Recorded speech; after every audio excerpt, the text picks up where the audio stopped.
калибрахуа белая и есть с хризантемой.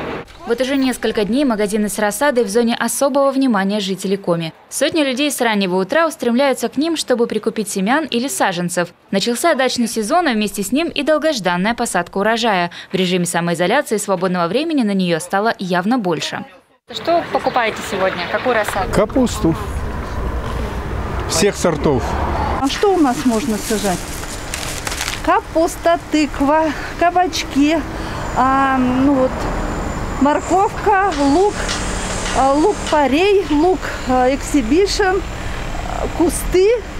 Посадочные работы кипят на каждом участке. Трудятся как взрослые, так и дети. Где-то уже спахана земля, идет активное возведение парников и формирование грядок. В этом году, когда появилась возможность провести на даче больше времени, многие решили разнообразить свой огород. Все, то, что растет. Картошку, овощи, все. То, что растет, то сажаем. Вот сегодня лук посадила и немножко сельдерея корневого. Мы сегодня первый день приехали, цветы очищаем кусты. Смородину, как всегда, клубнику, малину. Продажа рассады, несмотря на самоизоляцию, началась в этом году без опозданий, в середине мая. Однако уровень спроса по сравнению с прошлым годом сильно выше, говорят предприниматели. Так, одному местному совхозу за 4 дня удалось реализовать уже около 20 тысяч различных саженцев. Первые дни, когда погодные условия теплые, дачники активизируются. Основную массу, допустим, основных культур, таких как томат, огурец, перец, очень много уже продали. Капуста очень хорошо уходит, рассада для населения. То, что мы выращиваем для населения, я имею в виду. Это много продали, сейчас уже подрастает еще у нас, конечно, рассада есть. Население мы обеспечим.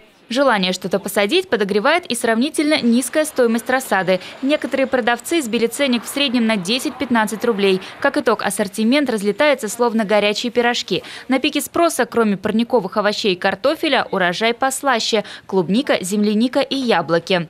К слову, в этом году в результате совместной работы с кировскими учеными населению доступен новый сорт наливных – яблоко экранное, максимально адаптированное к нашему климату. Мы договорились с Зональным институтом в Кирове имени Рудницкого, что мы будем брать у них часть сортов плодовых культур для испытания на наших полях.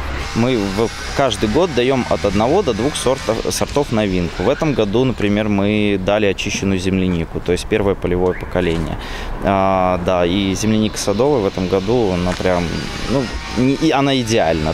К слову, идеальность нашей агрокультуры проверена и другими регионами. Рассаду от местного производителя, в особенности картофеля, активно закупает Киров, Пермь и даже Краснодарский край. Поэтому, если вдруг в этом году вам посчастливится побывать на наших курортах, знайте, на обед вы вполне можете отведать блюдо, овощи в котором были выращены в родной Коми.